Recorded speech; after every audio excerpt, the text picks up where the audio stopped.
ng masama. Hayaan nyo silang maging masama. Bakit? Gusto nila yan eh. Pagka tayo'y lumagay sa masamang lakad, kapag tayo'y lumabas sa mananampalataya, nagiging masama tayo. At ang ugali ng tao masama ay pakinggan nyo. Nakita nyo na, 119, versikulo 155. 119, verse 155. Ganito, babasahin natin, ha? Babasahin ko, 119, verse 155. Ito ang ugali ng isang taong patungo sa masama. Ano sabi?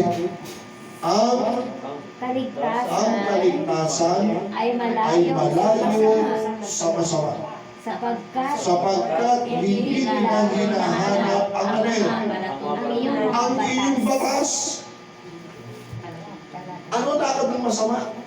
Ang sabi nito, ulitin mo, ang kaligtasan ay malayo sa taong gumagawa ng masama. Paano mo malalaman masama ang tao? Ayaw niyang makinig ng ng batas ng Diyos.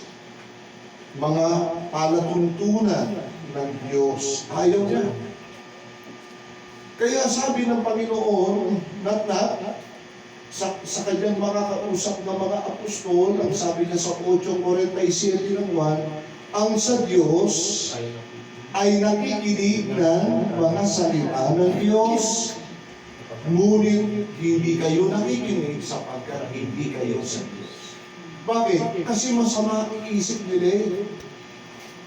Ayaw nila ng batas ng Diyos, ayaw nila ng kautusan ng Diyos. Pag pinag-uusapan natin ang tungkol sa Diyos, ay busy ako eh.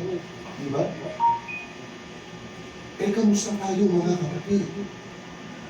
Meron ba tayong panahon na nagbabasa tayo ng Biblia sa bahay? Bago man lang matulog, Nanay Mary, sumisilip pa tayo kung sa Bible na tinanggap natin. Ikaw muna, babasa ko na ako kahit kapirasa. Diba? Sige, sister. Pero sister Mylene, mainit ito eh. Sister Alvin, diba? Bago matulog, kahit isa lang Minsan pagkakawasarap ka eh. Pag hindi ko naintindihan, balikan ko. Kaya ginagawa ko. Yun na nga eh. Ano mo ba, nung ako'y nagpapasa, bago ako nito, 1986. Hindi kayo maniwala, Brother Yuli, Sister Alvin, kahit sa loob ng kubeta, nagpapasa ako ng Bible eh. Kaya sabi ng nanay ko, tagal-tagal mo dyan sa loob, ano bang ginagawa mo? Hindi, nagbabasa ako. Nagbabasa ako. Nasa CR ka, nagbabasa ka. Kahit nasa gym ako, di ako nahihiya. Wala sa akin yun eh. Ay, nagbabasa talaga ako. Talagang hindi ko... Ngayon, buksan natin ang Isaiah 57, versikulo 21. Mga kapatid, ito'y paala-ala sa atin. Kapag ang tao ay nasa piling na ng Diyos, pero pinili pa rin ang daan na masama, tandaan niyo, walang kapayapaan sa buhay ko. Pakinggan natin 57, verse 21, ni Propeta Isaias.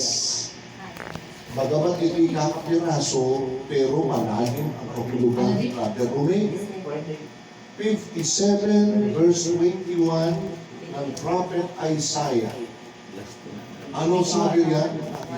Sabay-sabay natin babasahin.